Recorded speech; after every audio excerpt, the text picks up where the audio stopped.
Welcome guys back to the F1 Championship Edition Korea. It is me, Jam Sankith, and we are here for season number 4, and it's the Chinese Grand Prix edition of the season 4 Korea. And yeah, I've just checked the championship standings going into this race, and we are 6 points ahead of Fernando Alonso after an interesting Italian Grand Prix. There's a link in the description for that if you feel free to go check it out, or if you're new here and you want to see what it is all about, this series, so go check that out. I'm not going to spoil it, so let's get on down to see where everybody else lines up for the Chinese Grand Prix. That's our fuel strategy, because we did make it through to Q3, of course. Be surprised if we didn't in a Honda. We're pitting halfway, 6 laps, because, well, you couldn't change it when I first started the series.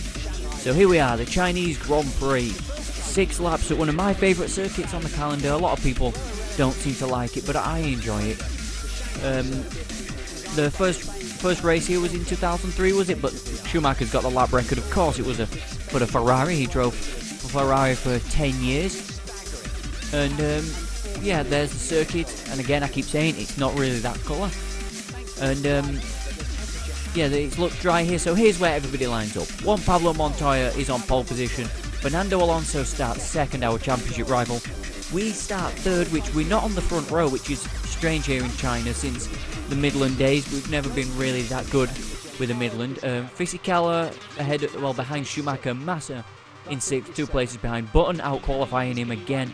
Raikkonen 8th, Trulli in 9th, Heidfeld 10th, Ralf Schumacher in 11th, Rosberg in 12th, Liuzzi, Villeneuve, Klein, Montero, Coulthard 17th, Speed 18th, Webber in the Williams 19th, Albers, Ide and Sato. So the 2 Aguri Hondas line up on the back row of the grid.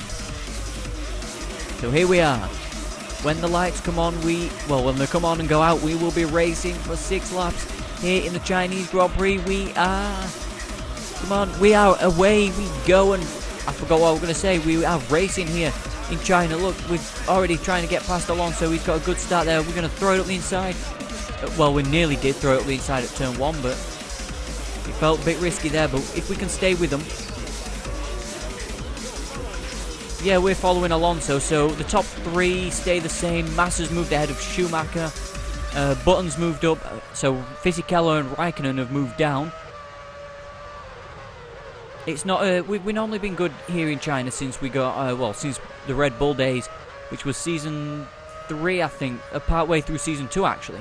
So we drove for Aguri Honda. We only had 1 race in China with Midland, and we didn't race here with Aguri Honda. So I'm not really in a rhythm for this circuit, but we should be all right. We should look at this. We're on the back of the Renault now. We're not as close as he is to Montoya, but can we get a chance up the inside? He goes defensive. We throw it up the inside in an almighty dive bomb. You can tell I've been watching F1 Games PlayStation with his dives. We make a little bit of contact with Fernando Alonso. He's still there as well. He definitely does. He definitely wants to gain some points in the championship. I'm coming back for the slipstream. Look at that, a switchback. Well, a kind of a switchback, and we take second place off Fernando Alonso. What can we do with Juan Pablo Montoya up the inside? He doesn't even expect it. Didn't go defensive. And we take the race lead.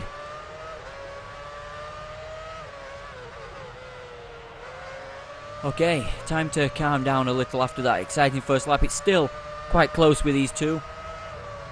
Yeah, 39.5 for the first lap, but that's not really that quick because it is the opening lap of the Grand Prix. Montoya risking his front wing there on the inside. We go out wide, cut back in, almost cut him up. So we went from 3rd to 1st in the lap, but it took a little bit to get there. And the championship is looking to be a 2-horse race this year. We've lost somebody. It's Alonso.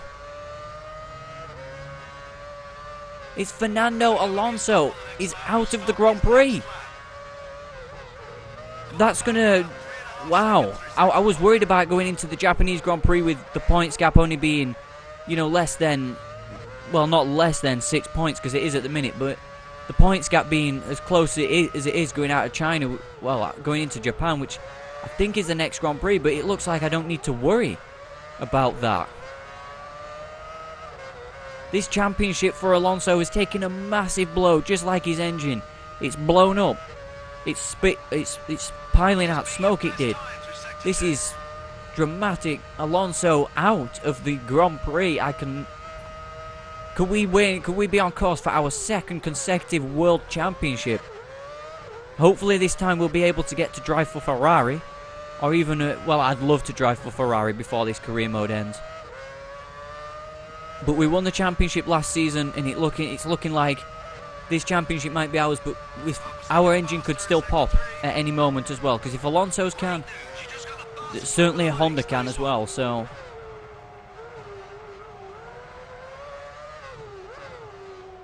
So we will be pitting on this lap. A few cars are already coming in as we're starting to stretch our lead out over Juan Pablo Montoya in the McLaren Mercedes. There's the oil that Alonso's Renault engine dumped. Let's hope his 2018 Formula 1 car, well, Renault engine doesn't do that too much. Yeah, I'm not going to forget to box this lap. I cannot believe, though. Yes, I know it's going to affect the levels of grip I'm getting. Yes, you keep banging on. Leave me alone. I know what I'm doing. Even though you can't. I should have said that in Abu Dhabi, but there's not Abu Dhabi on this game because it's 2006, not 2009. Give it another 3 years.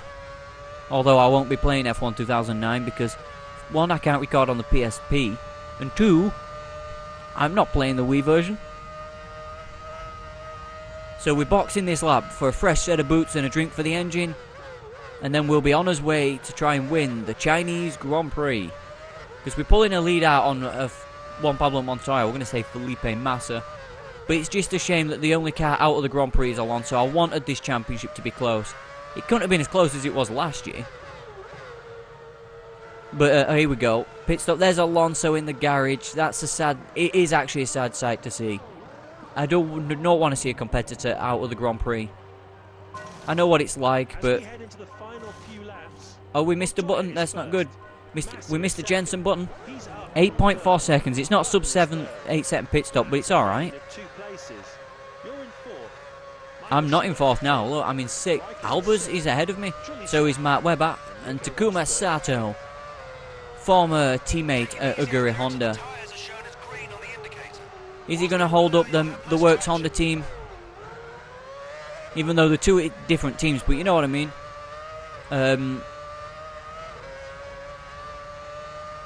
I don't know what that noise was. Anyway, let's go up the inside of Takuma Sato, the Indy 500 champion from 2017. He used to drive for Honda, though. He did back in around 2004, 2005. And then Barrichello came along in 2006. Which, to be fair, we're driving Rubens Barrichello's car, so that's why it says Rubens on the front wing.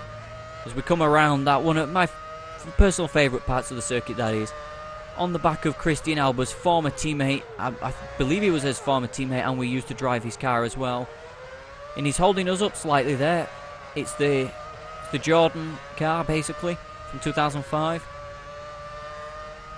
Except it was redone to be Midland. And look at the power difference between them. No wonder we didn't have a chance at winning a Grand Prix with a Midland unless it came to France.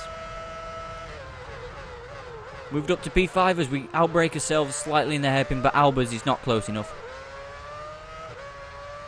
Okay, Webber heads for the pit lane. Mark Webber heads for the pit lane as we... Oh dear, no. Oh, Jesus. Oh God, we're out. No. Okay, so the gap will be 6 points between us and Alonso. Oh, shit. Retired car damage. I'm not going to restart that. That seems cheating. Why can't... Okay, we could have been set to win that Grand Prix, but I say it's... Oh, Fisichella. Giancarlo Fisichella goes back-to-back here in F1 Championship Edition after we... I ran too wide. I didn't expect the car to snap. Oh, God's sake. Why? It could have been... The championship could have been blown wide open.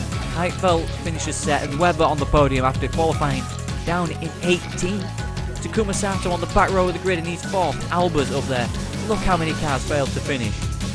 Alonso was the first car out. Quite a few cars actually. Villeneuve retired. Button was the last of the runners. Montoya finished 12th. The championship, Fisichella moves himself into contention and once again we finish still 6 points ahead of Fernando Alonso. I should have won that Grand Prix. Sato gets points, Webber gets points, Albers gets points, Rosberg goes down, Villeneuve, Montero, Ide and Speed yet to score championship. Renault's almost certainly won that. Every team scored points, but Toro Rosso are now at the back with 1 point. I should have. No, I'm not. I wasn't going to restart it. That was just cheating. So it is the Japanese Grand Prix. Email inbox below par performance. It's not going to get much better, mate. Trust me. It's not going to get much better. An advert for Panasonic Racing. Don't want one of those. Thursday contract offer. I'm gonna save that for now. I don't really know if I want to go for them yet, unless I get a Ferrari contract, which I'll definitely go for. But it's not to worry about that for now, guys. I will go on to save the game after a dramatic Chinese Grand Prix. Could have won it, but I didn't because I was stupid and crashed. But yeah, we'll move on to the Japanese Grand Prix now. Only a few races to go. It's Japan. I think it's Japan and Brazil, the next 2 rounds, yeah. With 6 points to championship, it could be going in. We could even lose this championship. So, it's anybody's game, me or Alonso. So, I will see you guys for the Japanese Grand Prix. Thank you for watching, and I apologise for crashing out, guys. I know I shouldn't, but I will see you guys for the Japanese Grand Prix.